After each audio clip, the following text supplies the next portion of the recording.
Jeffrey Epstein file જે અમેરિકાના justice development દ્વારા રાત્રે 2:30 વાગે જાહેર કરી દેવામાં આવી. બહુચર્ચિત આ ફાઇલમાં શું છે, કોના નામ છે અને એ ચર્ચામાં કેમ આટલી બધી હતી, કેવી રીતના એને જાહેર કરવામાં આવી છે, વિસ્તારથી વાત કરીશું. નમસ્કાર, આપની સાથે હું છું પાયલ.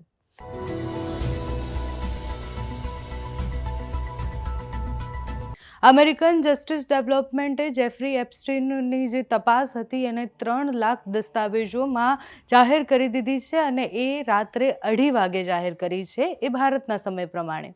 જેમાં અમેરિકાના પૂર્વ રાષ્ટ્રપતિ Bill Clinton, pop singer Michael Jackson, Hollywood actor Chris Tucker અને અમેરિકન પ્રિન્સ એડ્યુઅર બધાના નામ છે, ફોટોઝ છે. સાથે જ આ દસ્તાવેજોમાં ઓફિશિયલ એ ડેટા પણ છે કે જેફરી પર કેટલા કેસ કરવામાં આવ્યા હતા કે પછી એની જેટલા પણ કાયદાકીય રીતના કેવી રીતના લડત આપી છે એ બધાની ફાઇલ્સ પણ છે.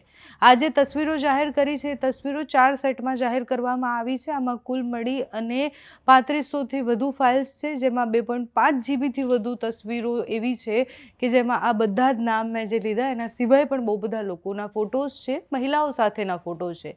એ તસવીરો જાહેર કરી, એના સિવાય પણ બહુ જ બધી ફાઇલ્સ જાહેર કરવામાં આવી છે. દસ્તાવેજોમાં ટ્રમ્પનું નામ નથી, એની ચર્ચા ખૂબ વધારે થઈ રહી છે. એટલે જેટલા લોકોના નામ છે એની ચર્ચા તો છે જ, પણ ડોનાલ્ડ ટ્રમ્પનું નામ નથી એની વિશેષ ચર્ચા થઈ રહી છે. કારણ કે 1990 અને 2000ના દાયકાની શરૂઆતમાં એપ્સ્ટીન સાથે તેમના સામાજિક સંબંધોના રેકોર્ડ પણ હતા.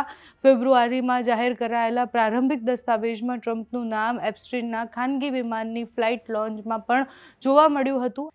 આ ચર્ચાનું કારણ એટલે પણ છે કારણ કે જેફરીએ જ્યારે પોતાનું મૃત્યુ થયું એની પહેલાં એક મેલ કર્યો હતો, એમાં ડોનાલ્ડ ટ્રમ્પનું નામ હતું. એ ઈમેલમાં એનું નામ હોવા છતાં પણ ફાઇલમાં કેમ નામ નથી, એ વારે વારે ચર્ચા થઈ રહી છે. આ આખો જે કેસ છે, આ જે આખી ફાઇલ્સ છે એને 4 ભાગમાં વહેંચવામાં આવી છે, જેમાં કોર્ટના રેકોર્ડ જે છે એક ભાગમાં એ છે, જસ્ટિસ ડેવલપમેન્ટ તરફથી કરવામાં આવેલા ખુલાસા જે છે એ છે, સાથે જ માહિતી અધિકારી અને કાયદા એટલે કે FOIA હેઠળ જાહેર કરવામાં આવેલા દસ્તાવેજો છે, અને કમિટીઓના જે ઓવરઓલ એન્ડ ગવર્મેન્ટ રિફોર્મ તરીકે જે ખુલાસા કરવામાં આવ્યા છે એ બધા જ ખુલાસા છે. એટલે 4 ભાગમાં ફાઇલને વહેંચવામાં આવી છે. એટલું જ નહીં, જસ્ટિસ ડેવલપમેન્ટે જેફરી એપ્સ્ટીનને લખેલા 2 લેટર જે છે એ પણ જાહેર કર્યા છે.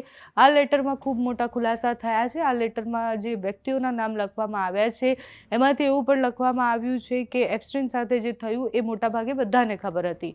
એ લેટરમાં એવું પણ લખ્યું છે કે છોકરીઓવાળા મામલે તમે ફસાઈ ગયા. આ વર્ષમાં જે થયું એ બધાને ખબર છે. છોકરીઓ જે આવતી હતી એ બધાને પણ ખબર છે કે કેમ આવતી હતી, છતાં તમે ફસાઈ ગયા. અમીર લોકો આ દુનિયામાં હંમેશા સાવધાન રહેવું પડે. આ બધી જ વાત એ લેટરમાં લખવામાં આવી હતી. એટલે જે એ 2 લેટરો જાહેર થયા છે એ પણ બહુ મોટા ખુલાસા છે, કારણ કે લોકો તેમની પાસે કેવી રીતના આવતા હતા, કોણ એમની સાથે સંપર્કમાં હતું. જે છોકરીઓની વાત કરી રહ્યા છે એ છોકરીઓને પણ બધી જ ખબર હતી. એ બધું જ એમાં લખવામાં આવ્યું છે. આ જે ફાઇલ છે એ ફાઇલની ચર્ચા એટલે પણ વધારે હતી કારણ કે ભારતના અમુક લોકોના નામ આવે કે અમુક ઉદ્યોગપતિના કે કોઈના નામ આવે એવી પણ વાત કરવામાં આવી હતી. હજી આ ફાઇલનો અમુક હિસ્સો અને અમુક નામ એવા છે કે જે જાહેર નથી કરવામાં આવ્યા. અધિકારીઓ ગઈકાલ રાતથી અધિકારી અને મીડિયા આ દસ્તાવેજો જોઈ રહ્યા છે.